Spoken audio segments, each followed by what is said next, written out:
ইয়াৰে ওচৰতে থাকোঁ। এতিয়া যিহেতু আপোনাৰ অসমৰ এটা ৰত্ন হেৰাই গৈছে, জুবিন দা আমাৰ অতি সকলোৱে মৰমৰ আছিলে, গতিকে তাৰ পিছত আপোনাৰ হাত আছে আপোনাৰ এইজন যিজন আপোনাৰ শ্যামকানু মহন্ত। এইজন আপোনাৰ এজন সাংস্কৃতিক বিভাগৰ লগত জড়িত থকা মানুহ হয়। তাত আপোনাৰ চাওক এটা অট্টালিকা কেনেকৈ আপোনাৰ গঢ়ি উঠিছে চাওক ইয়াতে। আৰু মানুহজন বিৰাট অভদ্ৰ মানুহ হয়, ইয়াত কৈছে অলৰেডি আমাৰ ওচৰৰ মানুহো কৈছে অভদ্ৰ মানুহ হয়। আৰু ইয়াত সদায় আপোনাৰ ৰাতি মদৰ পাৰ্টি চলে। আৰু যেনেকৈ মই ইয়াত আপোনাৰ পাইছোঁ, মই ওচৰত থাকোঁ, আপোনাৰ ওচৰত থাকোঁ। আৰু যেনেকৈ আপোনাৰ অলৰেডি যোৱাকালি নিচিৰা গোস্বামী এটা ভাষ্য দিছিলে যে 21 তাৰিখে তেখেত ঘূৰি আহিছিলে ছিংগাপুৰৰ পৰা, তেখেতে একো গম নাপায়। কিন্তু ইয়াত মই আপোনাৰ নিচিৰা গোস্বামীক আপোনাৰ 4-5 দিন মই দেখা পাইছোঁ ৰাতি 11 বজাত এইবোৰ ওলাই যোৱা। কাৰণ কি মই ডিউটিৰ পৰা আহোঁ, মই এইটো ৰাস্তা দি আহোঁ, ইয়াৰ ওচৰতে মোৰ ঘৰ। আৰু আহিলেও ইয়াত আপোনাৰ ৰাস্তাত গাড়ী থাকিলেও আপোনাৰ ৰাস্তা এৰি নিদিয়ে, আমি খাতিৰ নকৰে।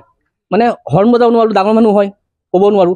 কাৰণ তেখেতৰ আপোনাৰ ককায়েক থাকে আপোনাৰ ইয়াত, আপোনাৰ এই প্ৰাক্তন DGP আছিল আপোনাৰ ভাস্কৰজ্যোতি মহন্ত। গতিকে এই আপোনাৰ কেছটো উচিত তদন্ত বিচাৰোঁ আমি।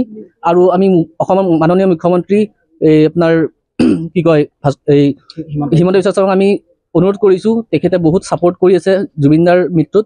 গতিকে তেখেতে যেন আপোনাৰ ইয়াৰ উচিত তদন্ত কৰি আপোনাৰ আমাৰ জুবিন দাক আমাৰ মাজত সদায় জীয়াই ৰাখে। আমাৰ মাজত আপোনালোক যিহেতু ইয়াত মানুহ আহে, হাই প্ৰফাইল মানুহ আহে ইয়াত। আপোনাৰ নিচিতা গোস্বামীক মই 3 দিনমান দেখা পাইছিলোঁ ইয়াতে আহা, কাৰণ হয় পাৰ্টিত অহা দেখা পাইছোঁ, ৰাতি ওলাই যায় ইয়াৰ পৰা। আৰু তাৰ বাহিৰেও আপোনাৰ ইয়াত ভাল দামী মানুহ আহে, দামী গাড়ী আহে ইয়াত। আৰু মানে ইয়াত মানে এটা কেলেংকাৰী চলি আছে ইয়াতে। গতিকে এটা উচিত তদন্ত বিচাৰোঁ এইটোৰ ওপৰত। নহ'লে কিন্তু আপোনাৰ বিগত অহা দিনকেইটাত কিন্তু আপোনাৰ আন্দোলন হ'ব কিন্তু অসমত এইটোৰ ওপৰত। জুবিন দাক মাৰা মানুহজন এইজনে হয়। ইয়াতে আহিছে আজি কেইবছৰমান আগতে, ইয়াতে বহুত অত্যাচাৰ কৰে, ৰাতি মদৰ পাৰ্টি কৰে ইয়াতে। সিহঁতে গোটেইবোৰ ইয়াতে মিডিয়াৰ বহুত কেইজন মানুহ আহে ইয়াতে, ৰাতি মদৰ পাৰ্টি কৰে। আৰু এইজন মানুহে জুবিন দাক খাওঁ, জুবিন দাক যে আমাৰ পৰা নিয়া মানুহ এইজন, ইয়াৰ পুৰা শাস্তি হ'ব লাগে। কাৰণ কিয় জুবিন দাক জীয়াই থাকোঁতে সিহঁতে মাৰিলে জুবিন দাক নি পেলাই। আপোনালোকে ইয়াৰে মানুহক সুধি লওক, ইয়াতে আপোনাৰ মদৰ পাৰ্টি কৰে, ৰাতি মদৰ পাৰ্টি কৰে সিহঁতে গোটেইবোৰে আহি। কি অত্যাচাৰ পায় ইয়াতে, অহংকাৰ তাৰ মানুহে, অহংকাৰ মানুহক মানুহ বুলি নাভাবে। এইজন মানুহে জুবিন দাক মাৰিছে। থাকে গোটেইবোৰ থাকে ইয়াতে, গোটেইবোৰ থাকে। কিন্তু জুবিন দাৰ কেছটো হোৱাৰ পাছৰ পৰা ইয়াতে কোনো নাই, খালি 2জনমান চিকিউৰিটি আহে থাকে, ৰাতি লাইট জ্বলাই। আমি চাই আছোঁ তেখেত আহিছে নাই আহিছে, আমি চাই আছিলোঁ। কিন্তু এতিয়ালৈকেতো অহা নাই, এতিয়ালৈকে।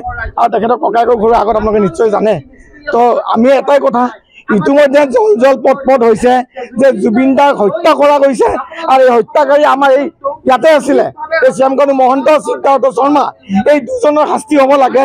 ইতিমধ্যে সকলোৱে জল পটকে পাইছে, প্ৰমাণ হৈছে যে জুবিন দাক মাতি মাৰা মানুহ এওঁলোকে। আমি এটাই কথা কৈছোঁ, আইনক নহয় অসমৰ ৰাইজক কৈছোঁ যে এক উচিত বিচাৰ হ'ব লাগে আৰু জুবিন দা আত্মাই শান্তি পাব লাগে।